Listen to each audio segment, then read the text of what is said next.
Zaka Zakazi ameandika kupitia ukurasa wake wa Instagram maneno au ujumbe ambao ulikuwa unasomeka hivi: ukiangalia maoni mengi ya watu mtandaoni utaona lawama zao nyingi ni kwa TFF na bodi ya ligi kwa short off ya target yao kwenye hili sakata la siku ya wanawake duniani, lakini ukweli ni kwamba haya mambo yako nje ya uwezo wao, tunawaonea tu. Itatoa uzoefu wangu mwaka 2008 ambao kama mwandishi niliripoti sana tukio la aina hii. Hiyo hapo ni taarifa ya Agosti 13, 2008 kama ilivyoripotiwa na chombo kimoja cha mtandaoni.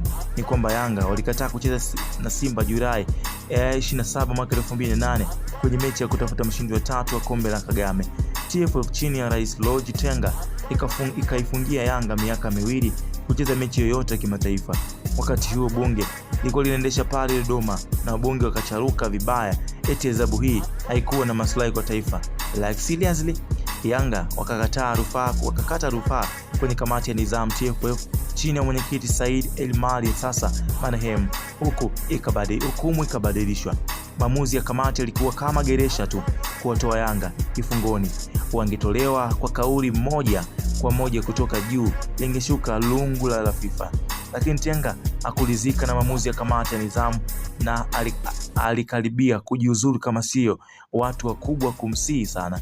Ndio maana unaona hapo kwamba TFF bado yajiuliza.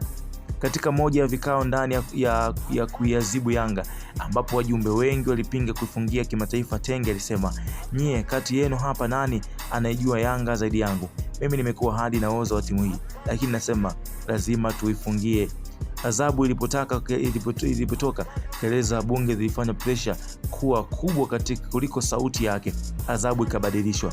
Hawa viongozi wetu wa mpira kupitia changamoto kubwa sana kutoka kwa wasiojulikana pale wanapochukua hatua za kusaidia mpira wetu, lakini zenye kuwaumiza Yanga au Simba.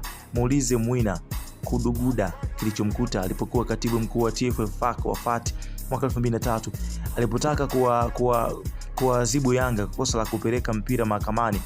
Kuwa na madaraka fulani hakukupi malalamiko ya kufanya kitu. Kuna vitu vingine havitaki kuguswa, and this is law of jungle. Poren TFF, poren tip LB. Ni Zaka Zakazi babu kutoka pale Azam FC ameandika ujumbe huo hapo. Maoni yako ni yapi? Inaitwa Chris.